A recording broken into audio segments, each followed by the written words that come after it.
Congolese killed for standing up against foreign occupation. This one is a very concerning title, and I'm very interested to see. So let's get to it. We're going to keep the movement moving on here. As they say, we want to turn to the Democratic Republic of Congo, where there was recently a brutal massacre of nearly 60 people in the eastern Congolese city of Goma. And we are very honored to be here, be joined here once again on the show by Kambale Musavuli, who is with the Center for Research on the Congo Kinshasa. Kambale, as always, thanks so much for being with us, sir. Thank you for having me. Well, if you could, unfortunately, I don't think this has made the type of news worldwide that it should have. Nearly 60 people massacred in Goma, Eastern DRC, about a week and a half ago, I believe it was. Tell us what happened there in Goma.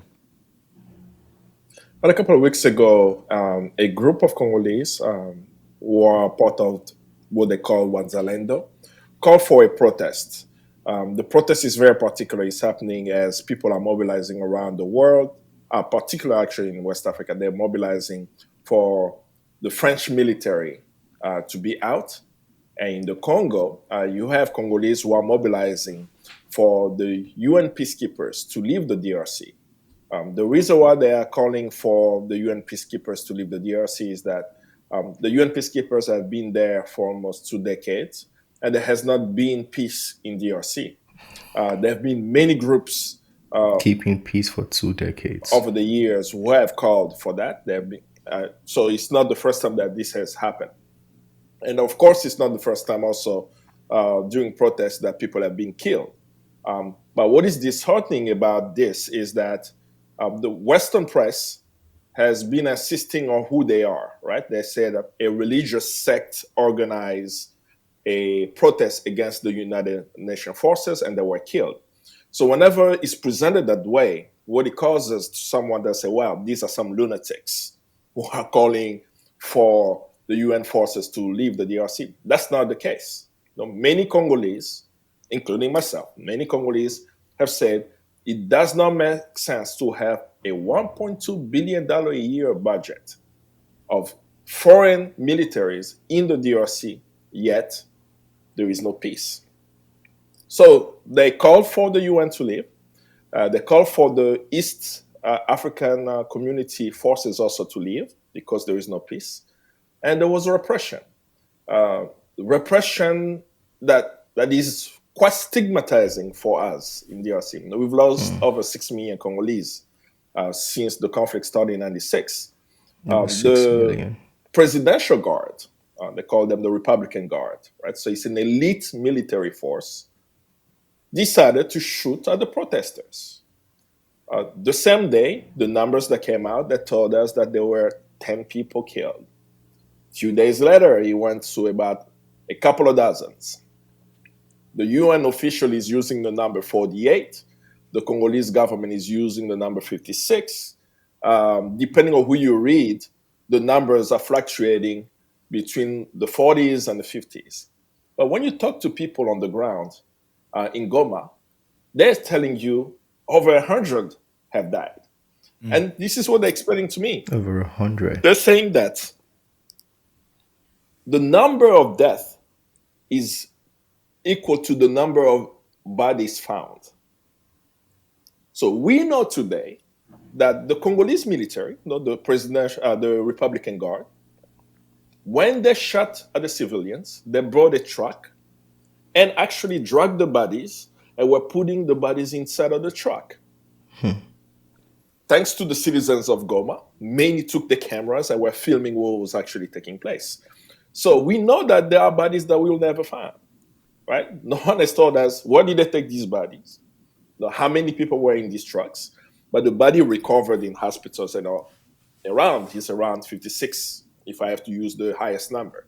So hundreds of Congolese were shot and killed. Who is responsible? Who is accountable?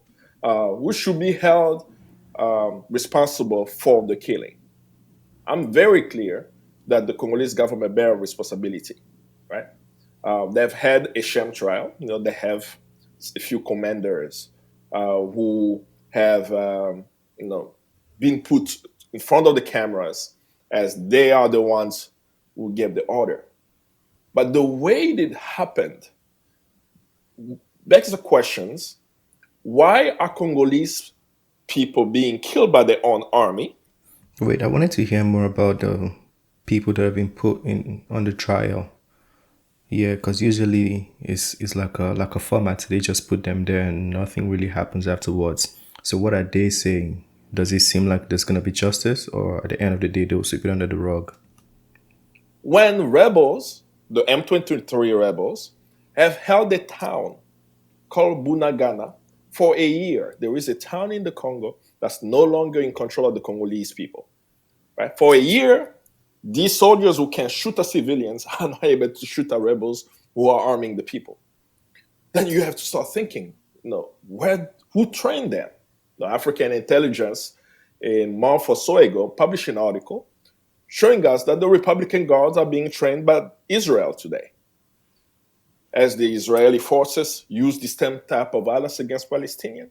Of course, right? So when we see this type of brutality all around the world, we must start looking who is financing the Congolese military, who's training the Congolese army, for which, whose interest. Then you start understanding the Pandora of first how this military is controlled by outside forces, and of course, they will not be afraid to shoot at a civilian. So that's one way to look at it. The second thing to look at as it relates to the killing is what these Republican guards did after they killed the civilians. Videos are circulating right now, filmed the people of in Goma, where you see the elite, right? The elite military force in Congo stealing cattle from the civilians. So you start asking yourself, are they dehumanized, right? How can they be the most elite forces in DRC, yet find their way to taking a goat and vegetables from families? Like they're literally destroying farms to take what people had, right? And all of this is happening in impunity. And as you continue to put that in context, you start saying that what the Zalendo did was to open a Pandora box. They are able, with what happened, even though it's so brutal, they were able to show the world the brutality of war and put the question to us: why are Congolese people dying? 56 dead as the numbers being put out, yet there is no accountability. You see what I keep saying about accountability on our path? Because most of the times when we bring videos, it's usually videos of we blaming, foreigners and Western communities for exploiting and, ruining Africa. But something we forget, I'm not saying they don't have the part to blame, but what we forget to do is we forget to blame ourselves. We forget to hold ourselves accountable. In that video, he said the Republican guards shot at the people, the Congolese people, which means the people are shooting against themselves. That's basically what it means. The same people, because they're all one people. And it's going to go scot-free. Nobody's going to be held accountable. No consequences. How would this stop? It's going to happen again. Yeah, Africa, we need to hold ourselves accountable. So far, the accountability in the courts does not bring back the dead and doesn't hold the highest commander of the region accountable, right? The province itself currently is under martial law. They're calling it the state of siege. For about a year, the province of North Kivu, where this massacre took place, has been under military control, right? The governor is a military person. The mayor of the city of Goma is a military person. So the whole province is under military rule, yet Congolese are losing their lives. And as they're losing their life, resources are still flying out of the Congo, right?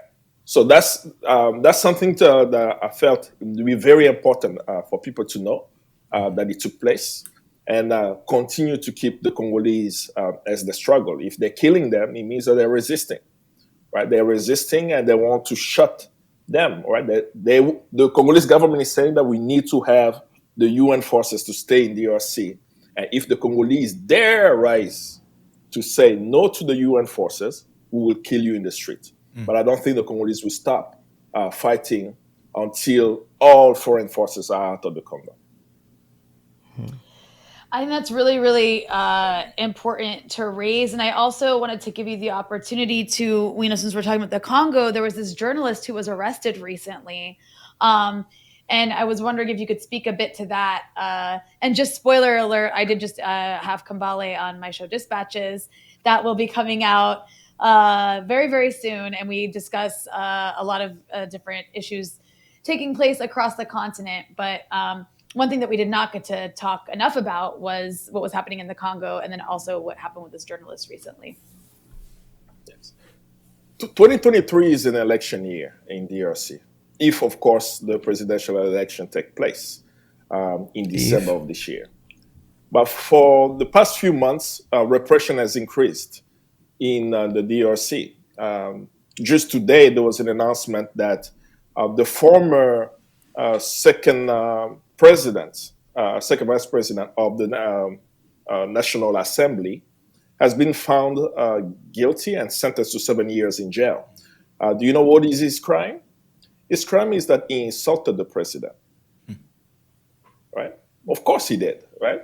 But can you imagine someone insulting a president, spending 7 years in jail? That gives you already a sense of what is happening in DRC right now. Is it to subdue free speech? There was another issue that took place on July 13th. I think that's the date that's been presented, July 13th of this year. A member of parliament and the former minister, Shelba Okende, was found dead in DRC. Was found dead a day after he was called into the constitutional courts because they called him for declaring his assets. Right? So you receive a notice saying, come and declare your assets. And then the following day, he was found dead. Investigations is ongoing. There have been international investigators in DRC. The family is doing investigation. Autopsy is still inconclusive. There he was shot in the head and the body and so on. And as all of this is ongoing, a news paper called Jeune Afrique published an article by its editorial board about information that it has around the killing, right? And in the information that they published, they implicated security forces for killing the member of parliament. Stanis Bujakera, who is the journalist, works for the newspaper, Jeune Afrique. Last week, he was at the airport trying to fly into one of the provinces inside of the country. And he was arrested. And he's been under arrest since. What is being shared right now by the state is the reason why he's arrested is because the newspaper he works for has published information while there is an investigation ongoing. Which, of course, this happens all around the world. There is freedom of the press. You cannot disclose your source. Even worse, for this article, it does not have an author. It's an editorial board publishing, right? So there is no evidence to show that he is the one who wrote the article. But he's been arrested. So when you see the repression even in the press, that journalists cannot be critical of the government today, can you imagine what may happen during the election? Right? That, of course, an MP being killed, so for some, they will say it's a big deal. But I continue to say more Congolese are dying on a daily basis, and journalists are the one helping us tell the stories of these Congolese, even though Shelba Okende was an MP. But the work of Stanis Bujakera over the years has been very important in exposing crime in the DRC, exposing wrongdoings of the government, that he's always kept that line. And it was a shocker for us to hear up until today, he has not been released. Even worse, his account is being managed right now by his colleagues, Jeune Afrique. And they posted a statement saying that the people who are holding him have been trying to delete his Twitter account. Right? And they actually posted it. Right? So, of course, he's arrested. They have his cell phone. They have his computers. So they want to silence him completely. And they have been trying to do that. But because he had a process where he's not the only one using the account. Jeune Afrique, his colleague Jeune Afrique, are exposing that they are trying to delete his account. So it's unfortunate that it's happening. Like, it is predictable.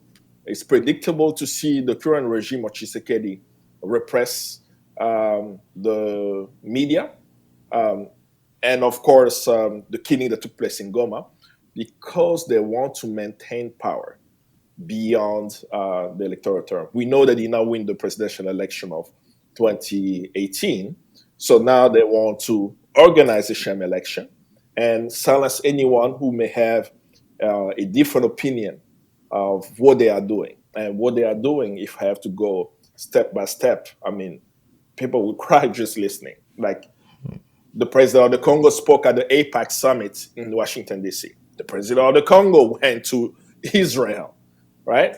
And he received an honorary degree there. He caused the situation in Western Sahara, the Balkanization of Morocco, for example. The DRC was part of the team of the countries to look at Israel's seats at the African Union, right? And he's very close to Israel. This is why the presidential guard are being trained by the Israeli forces. And I can go on and on, even from mining deals and so on. So the sad part about the president of the DRC is that he comes from the opposition, right? And before he became president, the repression that we're seeing was being done by Joseph Kabila.